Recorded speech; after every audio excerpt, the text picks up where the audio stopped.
सूत्र था पहला चैप्टर के लिए वास्तविक संख्या के प्रश्नावली 1.1 बनाने के लिए। ठीक है, ये सूत्र के बाद हम पढ़ने वाले हैं कौन चीज, अभाज्य गुणनखंड। आप लोग ये सीखे होंगे 9th क्लास में, 9th में बहुत क्वेश्चन बनवाए थे। ठीक है, तो भाज्य गुणनखंड सीखने से पहले हमको आना चाहिए भाज्य संख्या और अभाज्य संख्या किसे कहते हैं वो सीखेंगे। वैसे संख्या जिसका गुणनखंड 2 या 2 से अधिक हो। कोई एक संख्या पकड़िए, नहीं तो शॉर्टकट में जो संख्या पहाड़ा में 2 बेर 3 बेर आता होगा, 2 से 3 बार आता होगा, वो संख्या होगा भाज्य। जैसे कि 6 लेते हैं, कौन संख्या 6, तो 6 मेरा भाज्य संख्या है या नहीं है। 6 आपको आ जाएगा 2 के पहाड़ा में, 3 के पहाड़ा में और 6 के पहाड़ा में, तो 6 मेरा भाज्य संख्या हो गया। जो पहाड़ा में 2 बेर 3 बार आता है वो कौन संख्या होगा, भाज्य। इसका परिभाषा होता है वैसे संख्या जिसका गुणनखंड 2 या 2 से अधिक हो तो उसे भाज्य संख्या कहते हैं। ठीक है, नेक्स्ट है अभाज्य संख्या। तो इसमें क्या आता है, सिर्फ एक ही गुणनखंड हो। जैसे कि 7 लेंगे, 3 लेंगे, 2 लेंगे, 1 लेंगे, ये सब संख्या कट जाएगा, एक नहीं, एक ना भाज्य ना अभाज्य। ठीक है, तो 2 का देखिए 7 के पहाड़ा में खोजिए, 7 के पहाड़ा कौन कौन में आता है, 7 सिर्फ 7 के पहाड़ा में आएगा, 3 खाली 3 के पहाड़ा में आएगा।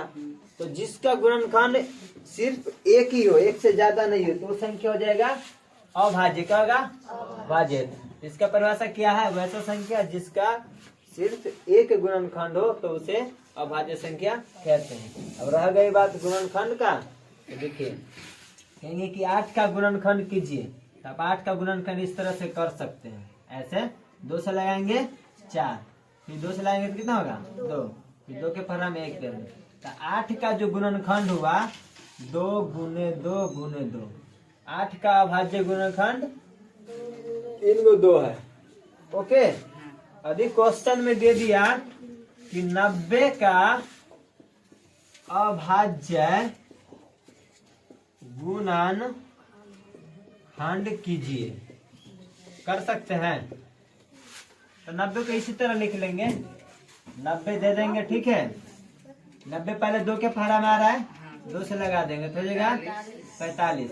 अब बताइए 3 के पहाड़ा में आ रहा है ना, 15 के 45, उसके बाद फिर 5 के पहाड़ा में, सॉरी 3 के पहाड़ा में फिर दे देंगे 5 बेर में आएगा, और 5 का 1 बेर में। तो 90 का जो अभाज्य गुणनखंड हो गया 2 गुने 3 गुने 3 गुने 5। ठीक है, गुणनखंड करना समझ में आया नहीं आया, तो कोई भी संख्या का गुणनखंड देंगे तो कर सकते हैं आप लोग, प्रीति आ जाएगा। चलो ठीक है, एक करके बताओ। एक क्वेश्चन है 140 का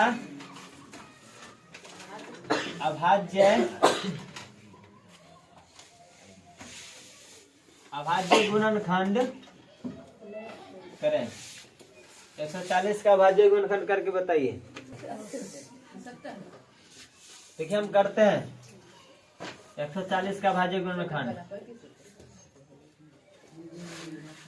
2 से लगाएंगे 70, 2 से लगाएंगे 35, 5 से लगा देंगे तो 7, 7 से लगा देंगे 1। तो 140 का अभाज्य गुणनखंड हमारा हो गया 2 गुने 2 गुने 5 गुने 7। समझ में आ गया। अभाज्य गुणनखंड करने में कहीं किसी को दिक्कत? अच्छा, इससे बड़ा संख्या दे दिया तो क्या करोगे? इसको भी बना देना है ना। अच्छा देखिए, आपको दे देंगे 560 का अभाज्य गुणनखंड कीजिए तब। यदि आप मेहनत नहीं करते हैं तो आपसे ज्यादा कोई और बच्चा मेहनत कर रहा है। जैसे 560 के करना है अभाज्य गुणनखंड, तो 2 से लगाए होंगे। देखिए बड़ा संख्या को आधा करना आसान है, ये 5 है ना, इसमें से 1 पैसा इसको दे दो। ठीक है, ये जगह 4 का आधा 2, अभी 16 बन गया ना, 16 का आधा 8 है, 0 0 उतार दो।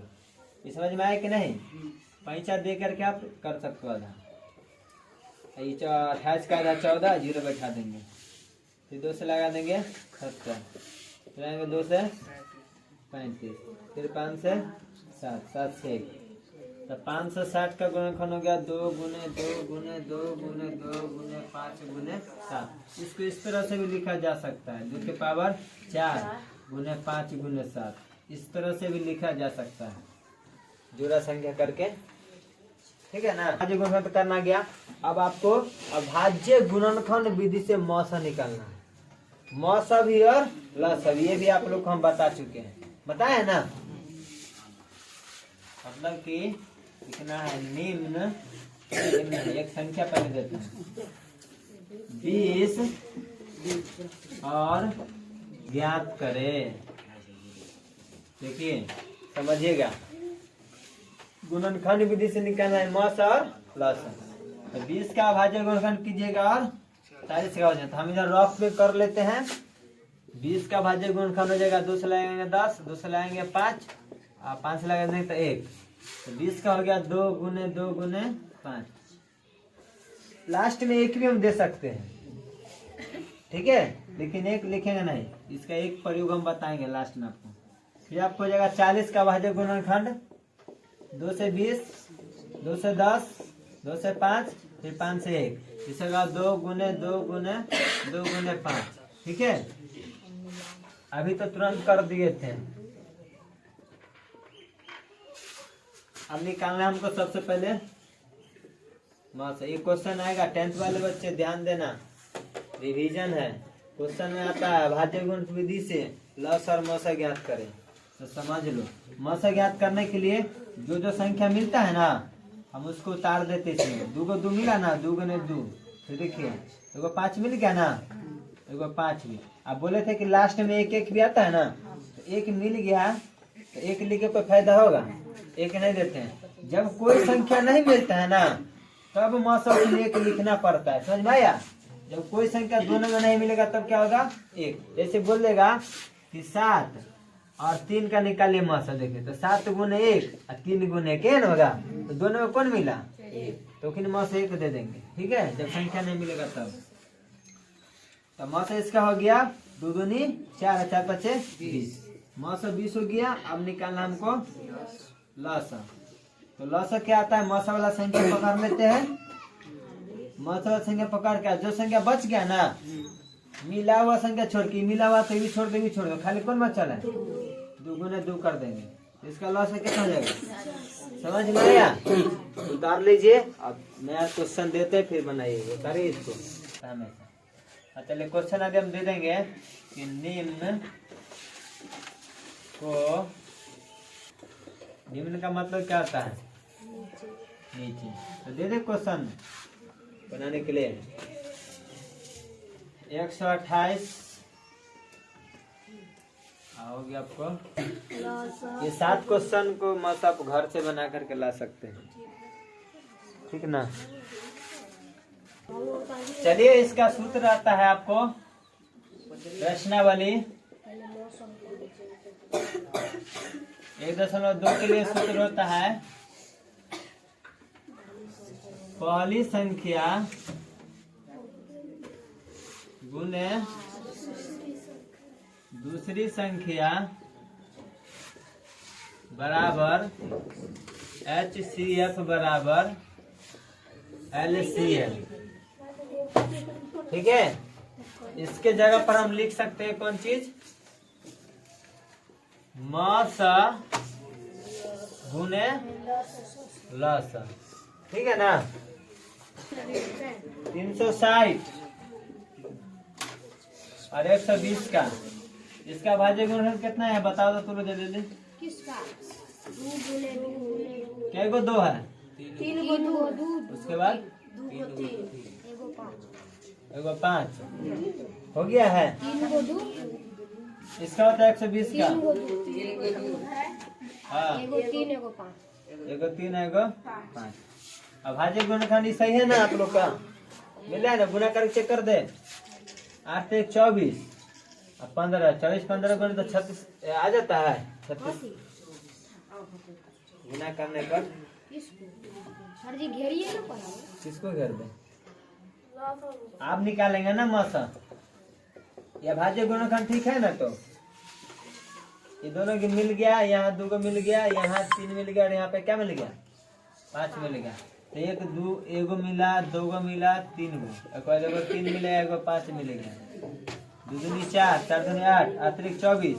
24 को 5 में गुना कर देंगे तो और इसका निकालना हमको लॉस हम बोले था LCM। ठीक है, LCM में देखिए इसका हो जाएगा 120 गुने सिर्फ क्या बचा 3 ना 3 तो 12 तिहाई 36। उल्टा आता है, इसका ही आ रहा है। और एक बात, हाँ 3 संख्या दे देगा तो फिर क्या कीजिएगा?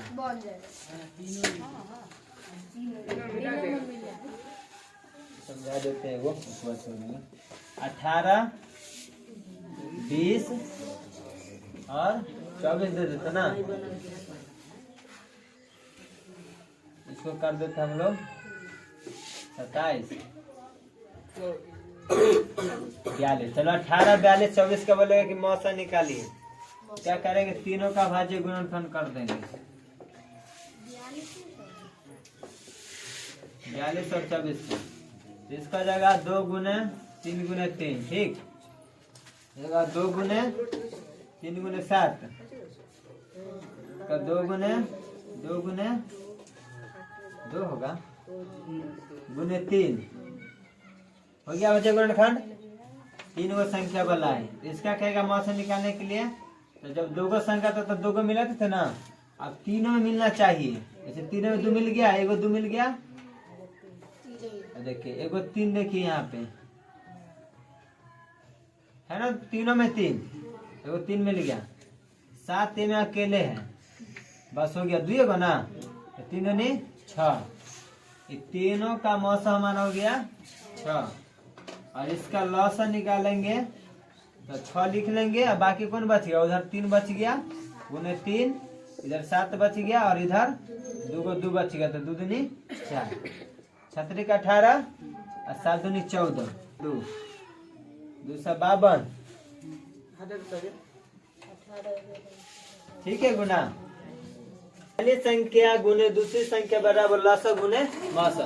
इसको संकेत में लिख देता है। पहली संख्या को A, इसको ले जा बवंडर के कोई उधर